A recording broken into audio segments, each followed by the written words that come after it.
دغه مرستې د اقتصاد ریاست په هڅو د صرف افغانستان موسسې لخوا د لغمان الینګار ولسوالۍ له 200 زلزله ځپلو کورنیو سره د 53,000 امریکایي ډالرو په ارزښت ترسره شوې.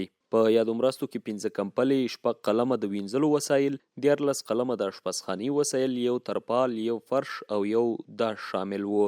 تاسو ته بهتر معلوم ده چې څه موده مخکې د زلزله چې د لغمان او کونړ په سرحد کې ترسره شوی و، نو د هغې په نتیجه کې لغمان خلک هم متضرر شوی و.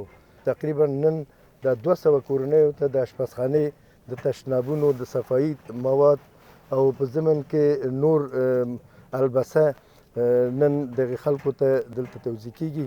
د دې ترڅنګ د الینګار ولسوالۍ مرستیال وایي چې یادو کورنیو سروې په دقیق ډول ترسره شوي او هغه څوک چې حقدار وو دا مرستې ورکړل شوې.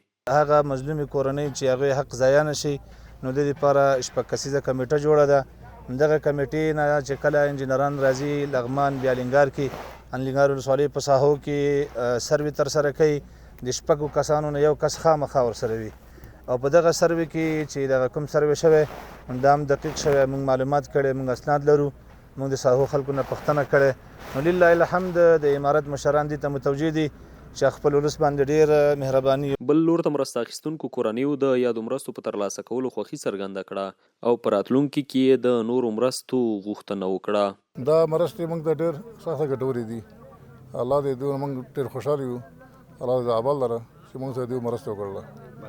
آینده چې بس څه کېږي نو موږ ته باید متوجه اوسئ چې موږ هلته ټول غریب خلک یو هلته غره کې او ټول کورونه نړېدلي دي او ټول بعضې داسې زلزله شوې ده چې ټول کورونه ټول بعضې چپه شوي دي، بعضې همداسې پرچې هغه دي دا درسونه لري ټول خو داسې روغ یو هم نه دي او موږ غواړو چې موږ سره نورې مرستې وشي. موږ کلي کې ډېر زلزله وشو، ډېر ماشومان هم زخمیان وشو، کور سامان هم غرق شو، هلته زلزله وشو. اوس موږ سره دا مؤسسه کومک کوي، اوس دې سره زموږ د کور سامان پوره کېږي انشاءالله. موږ دې مؤسسې نه نور هم غواړو چې موږ سره کومک وشي.